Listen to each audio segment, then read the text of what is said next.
भगवान को भोग लगाते हैं, वो भी क्या है वो डिजाइन वाली सब बढ़िया बढ़िया प्लेट उसमें है ना। क्यों आपके घर में स्टील की प्लेट, पीतल की प्लेट, चांदी की, चांदी इतनी महंगी नहीं है, अपने घर में एक छोटी सी प्लेट बना सकते हैं जिसमें भोग लगाए भगवान जी को आप, जिसमें सब वर्ण ने खाया है, सभी जातियों ने खाया है, भोग लगाया है, अन्न लिया है, प्रसाद लिया है, उसी प्लेट में उसी थाली में आप भगवान जी को कैसे खिला सकते हैं, है ना।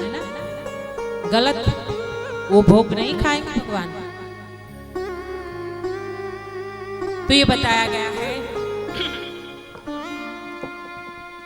कि एक एक अक्षर पढ़िएगा तो एक एक गाय का दान किया है उतना पुण्य मिलेगा। गौदान। अब कौन कौन कचरा प्लास्टिक की थैली में डालता है वो अपने अपने अंदर, किसी को हाथ ऊपर नहीं करना है क्योंकि हम टीचर नहीं हैं और आप स्टूडेंट नहीं हैं। लेकिन जो भी कचरे डालते हो ना आप लोग, हाथ जोड़ के विनती है क्योंकि वो गाय माता खाती है ना कहीं गाय माता वो खा लेती है, फिर वो तकलीफ में आती है। फिर हम बोलते हैं, देखिए सत्य बात बताएंगे, हम अपना भी जीवन सत्य बताएंगे आपको, और आप लोगों का गलती होगा, कहीं देखा होगा मैं उतनी गुणवान नहीं हूँ, उतनी महान नहीं हूँ, वो जगह पे नहीं हूँ कि आप लोगों की गलती निकालो।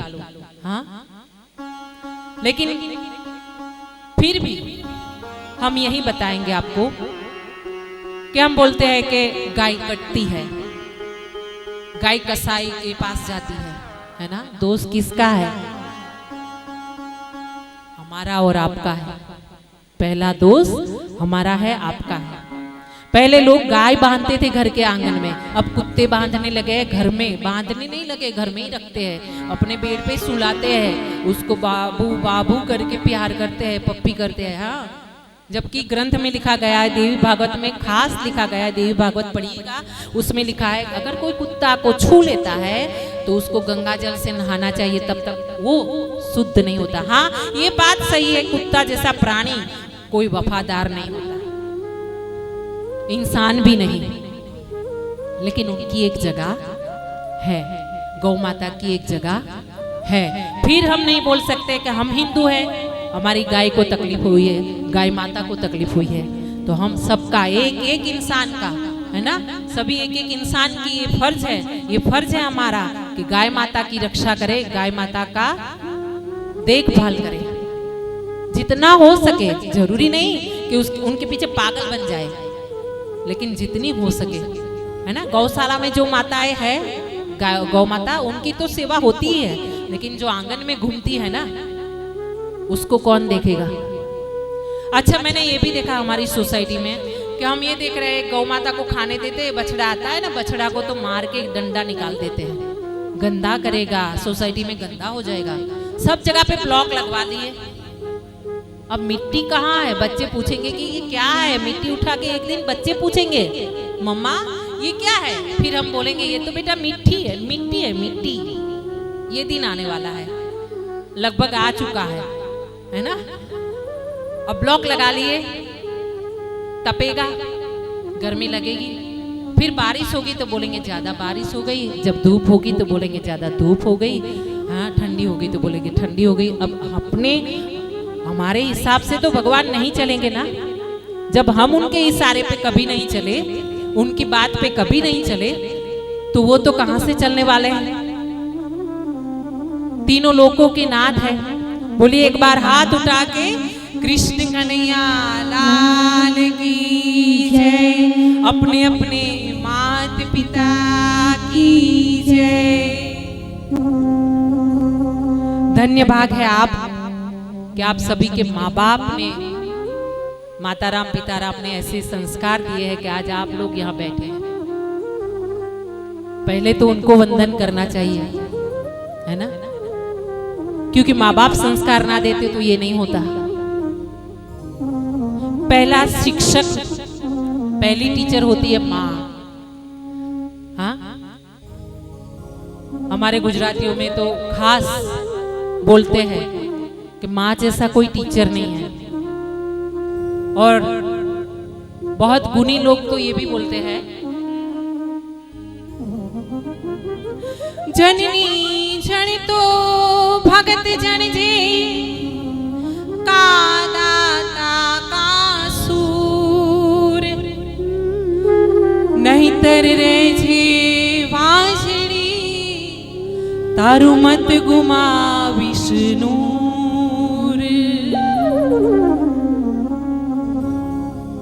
क्या बोला है? जननी जन तो भगत जन का दाता या सूर, नहीं तो फिर बांझ ही रह जाओ। हाँ, तेरा नूर मत गवाना माँ, तू माँ है और माँ की पोस्ट भगवान से ऊपर पदवी है ना। भगवान को भी जब जन्म लेना था ना, तो राम जी ने, कृष्ण भगवान ने, सबने माँ को प्रणाम करके उनकी कोख में जगा ली है। और आज भी हम अष्टमी का त्योहार मनाते हैं, हाँ, झूला झूलाते हैं। झूला झूलाने में मुझे एक बात बहुत आश्चर्य लगती है। हम जब भजन कीर्तन करते हैं ना, जब झूला झूलाने की बारी आती है, आरती करने की बारी आती है, तब अरे रे क्यों? पर आप अगर बाद में भी झूला झूला लोगे ना, तो भगवान क्या सो जाएंगे क्या? वो सोते हैं क्या? वो क्या आप पे दृष्टि नहीं करेंगे क्या? आपको आशीर्वाद नहीं देंगे क्या? पूजन में सबसे आगे निकल जाओ, सबको धक्का मार के पूजन कर लो। क्यों? क्यों? मैं हमारी और आपकी दोनों की बात कर रही हूँ, ऐसा नहीं कि मैं आपको ही सलाह सूचन उपदेश दे रही हूँ, है ना। हम सबकी बात कर रही हूँ, है ना। क्यों करे ऐसा? क्यों ना कहे? आप जाइए, आप दर्शन कीजिए, आपके बाद हम आ जाएंगे। हो सकता है कि पहले नंबर पे जो गया खाटू नरेश के धाम में, वहाँ भगवान का पूजन किया और वो पूजन करके दर्शन करके ऐसे करके निकल गए, बाबा का दर्शन करके जय श्री श्याम हारे का सहारा मेरा बाबा, ऐसा करके निकल गए। और उसके बाद आप गए और उसी समय पुजारी जी ने हार निकाला और आपको दे दिया। ये शुद्ध होना चाहिए, ये है ना, और ये स्थिर होना चाहिए। अगर ये स्थिर नहीं है ना, ये सही नहीं है ना, तो फिर लाखों करोड़ों की आपकी मिलकत कोई काम की नहीं है। दिमाग सही ना होना तो फिर सब पानी में गया, सब पानी में। और जब तक, मैं तो कहती हूँ, आप भगवान के मंदिर जाइएगा तो क्या मांगिएगा? क्या मांगिएगा? अगर हम गलत बोले तो हमको भी टोक सकते हो। यहाँ पे एकदम फ्री क्लासेस है ना। हमसे गलती हो तो आप बोल सकते हो, फ्री क्लासेस, कुछ भी आप सूचन दे सकते हो हमको भी कि आपसे ये गलती हो रही है। क्यों? हम कुछ नया सीख के जाएंगे। हो सकता है हमसे भी आप ज्ञानी हो, गुणी हो, भगत हो, बाबा के प्यारे हो, मेरे मुरली वाले के प्यारे हो, है ना। तो भगवान के पास जाने के बाद हम क्या मांगेंगे? एक तो जिसका बेटी होती है तो बोलते हैं हमारी बेटी का ब्याह हो जाए, बढ़िया से बढ़िया दामाद जी मिल जाए, लड़का मिल जाए। और बेटा हो तो बोलते हैं बेटा स्थिर हो जाए, सेटिंग हो जाए उसका, है ना, सेट हो जाए बेटा। मांगते हैं ना, यही सब मांगते हैं ना भगवान। नौकरी धंधा, बिजनेस, ये वो, फलना ठिकना लुकना, यही सब मांगते फिरते हैं। अब किसी ने मांगा कि सद्बुद्धि देना भगवान, मांगा? कल से मांगिएगा, कल से नहीं, आज से मांगिए, अभी से मांगिए। क्या मांगना है? सद्बुद्धि दीजिए भगवान। और उससे आगे एक बात बोलिए कि मेरा हाथ पकड़ के रखिए, है ना। जब आप में सद्बुद्धि होगी, हमारे में सद्बुद्धि होगी, तो कोई गलत काम नहीं होगा, कोई गलत सोच नहीं होगी, कोई गलत इच्छाएं नहीं होगी, है ना।